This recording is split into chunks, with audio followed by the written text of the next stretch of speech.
I was going between London and Norway, and I was really very aware of the difference of air quality between the north of Norway and London.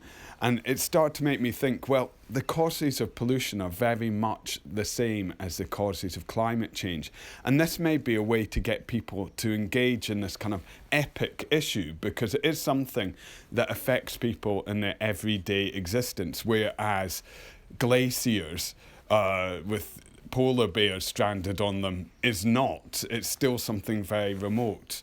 So from that point, I started to think about pollution around the world and that kind of shock factor you get when you move very quickly from one environment to another. For example, when you come out of a plane in a tropical country, it suddenly hits you in the face, the humidity and the heat.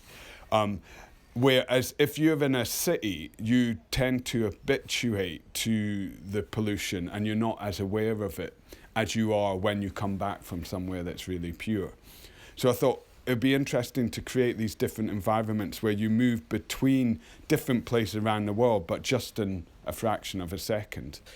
It was only when I re-showed the piece last year in London that suddenly it garnered a huge amount of attention. And since then, I've been invited to show it in Geneva for the World Health Organization's first global conference on air pollution. And I did that back in October. And then this piece is going to Australia, and then following that, it's going to New York for the UN Summit on Climate Change.